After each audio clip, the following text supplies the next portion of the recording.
पुत्र इस संसार में प्राणी मात्र जन्म लेता है और अपना कार्य पूर्ण कर स्वर्ग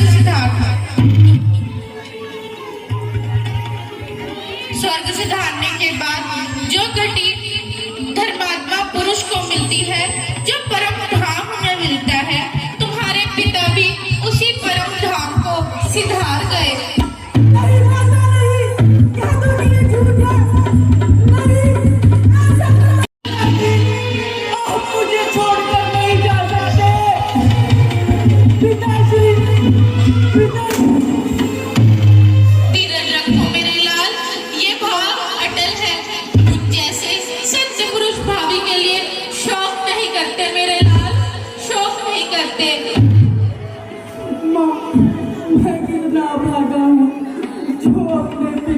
अंतिम समय में उनके समीप न था।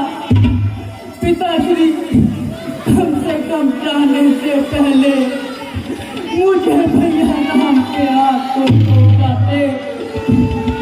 पिताजी, माँ, मैं उनके समीप न था, उन्होंने मुझे अवश्य पुकारा होगा और मेरे लिए कोई संदेश जरूर दिया होगा। मेरे लिए बताओ माँ, बोलो।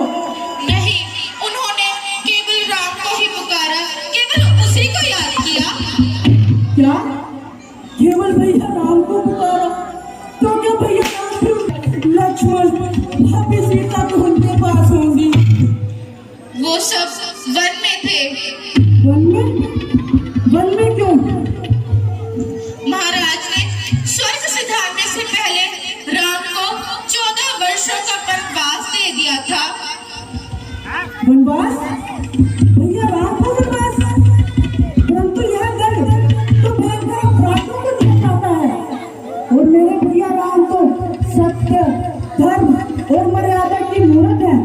फिर उन्हें यह दंड किस कारण दिया गया? बोलो माँ, क्या दोष था उनका?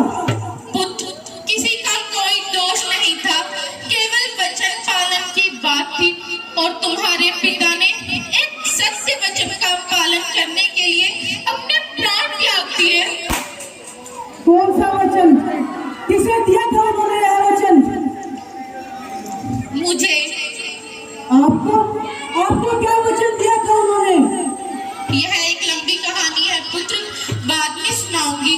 अभी तुम यात्रा से थके हुए आए हो, अभी तुम्हें अपने पिता का अंतिम संस्कार भी करना है, यह राजभार भी संभालना है। ये राजा को यूं बालकों की भांति रोना शोभा नहीं देता।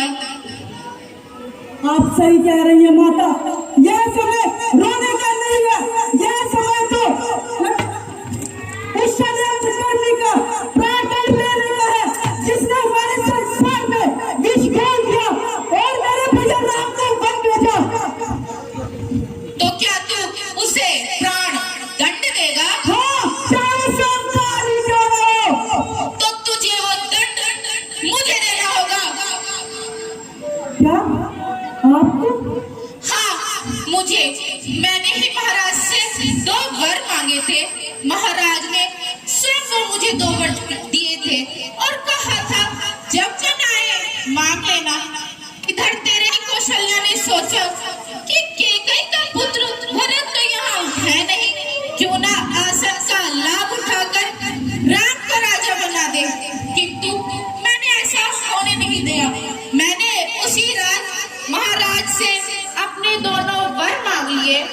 पहले वर में तेरे लिए ये अयोध्या का राज्य और दूसरे वर में उस राम को 14 वर्षों का वनवास। मैंने तेरा रास्ता बिल्कुल साफ कर दिया है पुत्र, किंतु बीच में ये विधाता ने थोड़ी सी उथल पुथल कर दी। राम के वियोग में महाराज स्वर्ग सिधार गए।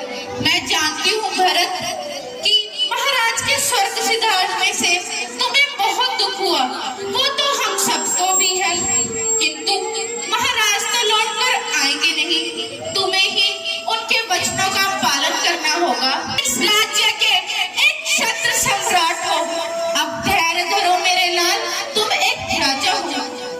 मुझे यूं घूर क्यों रहे हो भरत? मैंने तो तुम्हारा रास्ता बिल्कुल साफ कर दिया है।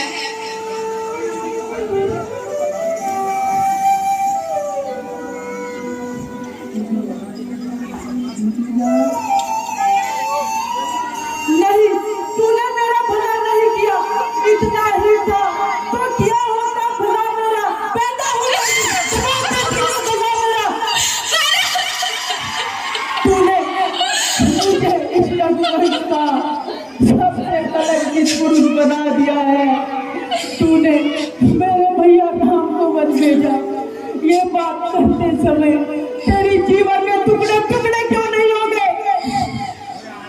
तू भावना के आवेश में आकर अपनी माँ को क्यों बोल रहे है? तू ये क्यों नहीं समझता? हर माँ को अपने पुत्र को बड़े बनाने का लोभ होता है। लोभ भी तो पाप की जड़ है। लोभ तेरे जैसे मनुष्य को अंधा बना देता है। इससे अच्छा तो तू मुझे ही मार देती। तूने मेरे भैया राम को वन भेजा। याद है जब बचपन में भैया राम माता कौशल्या की जगह तेरे पास से जब आते थे उनको वन जाने नहीं दिए।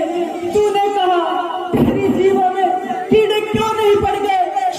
भरत, तू ये क्या बोल रहा है? भैया राम जिनसे सब प्यार करते हैं, तूने उन्हें स्वयं वन भेज दिया।